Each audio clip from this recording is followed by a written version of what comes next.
Also, monks and nuns cannot become monks and nuns unless they have first gone for refuge. I can't go to Canada and get an apartment and then say, okay, I'm a Canadian citizen, and then expect the Canadian government to give me a passport. If only it was that simple. You just show up in the country where you want to live and snap your fingers and you're a citizen. No, you have to go through the process. Well, refuge is the first part of that process. It's also the source of all virtuous qualities. It's the source, refuge is the source of all the good qualities. Because the Buddhas and Bodhisattvas have all these good qualities. And they began with refuge. So by going for refuge, we're opening that door to cultivating and, not really acquiring, but cultivating or revealing those qualities within ourselves.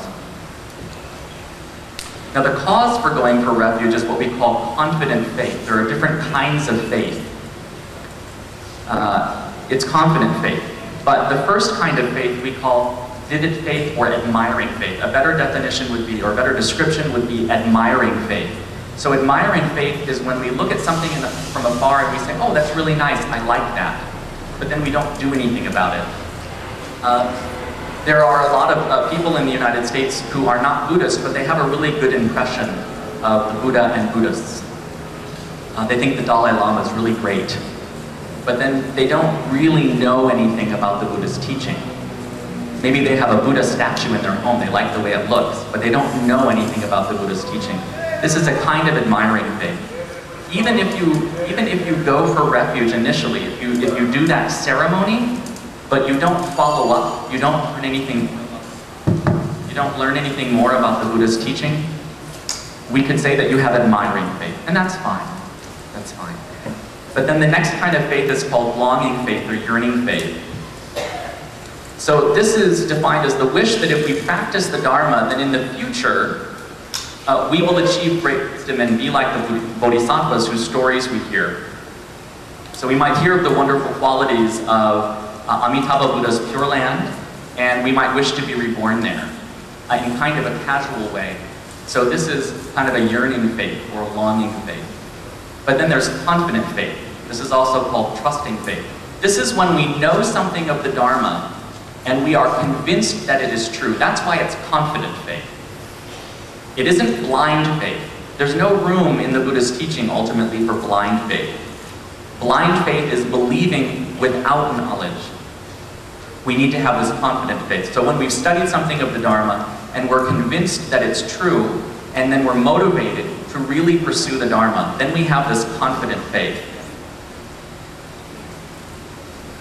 So this might seem a little contradictory. I just said that confident faith is the cause of going for refuge, but it also comes later when we know something of the Dharma. That's because we can think of going for refuge in two ways. There's going through the ritual of refuge and officially becoming Buddhist.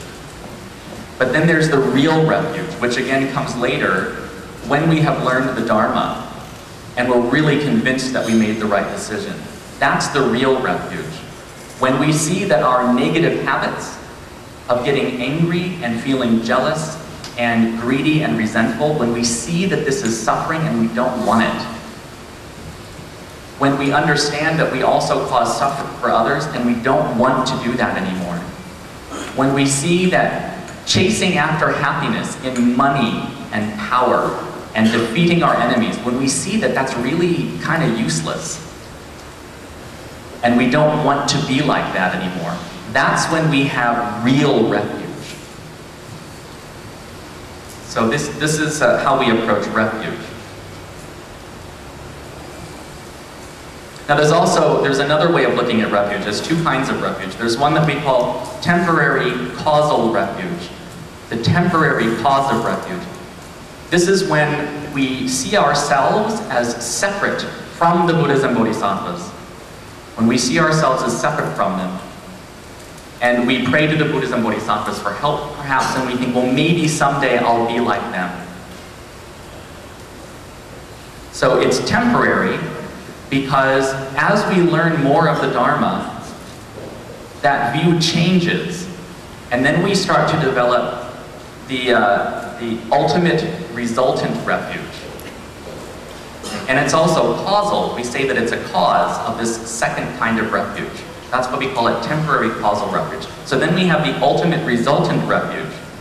And that's when we go for refuge in the three jewels as representatives of our future selves. When we understand that we all have the Buddha nature, when we really understand that our true nature is not bad, our true nature is in fact no different from that of a perfectly enlightened being.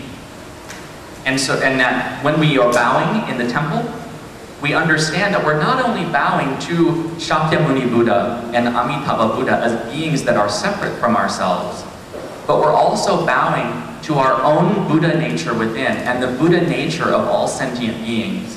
When we really understand that, then we have this ultimate resultant refuge. But the first one leads to the second, and so they're both good. So this is how we approach refuge. So the Bodhisattva path then begins with refuge. At some point, we then take the Bodhisattva vow. I'd like to read you actually. This is one of my favorite books. Before I came back to California, I was overseas for 2 years. I'll explain this in a moment. I went to South Korea for a while, and then I spent a little over a year in Nepal. And in Nepal, I studied at a Tibetan Buddhist monastery. I lived with a Tibetan family, but I was studying at an institute there. And this was the text that we studied. It's the first text that Tibetan monks study in a monastic college. In English, it's called The Way of the Bodhisattva, or sometimes it's called A Guide to the Bodhisattva's Way of Life. The Tibetan translation of this title is Entering the Conduct of Bodhisattvas. This is incredibly famous. It was written by Shantideva, who was a 9th century Indian Buddhist master. And so I would like to read his description, his explanation, or his poetry really, describing the Bodhisattva vow. So this is his wish. May I be a guard for those who are protectorless, a guide for those who journey on the road. For those who wish to cross the water, may I be a boat, a raft, a bridge. May I be an isle for those who yearn for land, a lamp for those who long for light, for all who need a resting place, a bed. For those who need a servant, may I be their slave. May I be the wishing jewel, the vase of wealth, a word of power and the supreme healing. May I be the tree of miracles, for every being the abundant cow. Just like the earth and space itself, and all the other mighty elements, for boundless multitudes of beings, may I always be the ground of life, the source of varied sustenance. Thus, for everything that lives, as far as are the limits of the sky, may I be constantly their source of livelihood until they pass beyond all sorrow.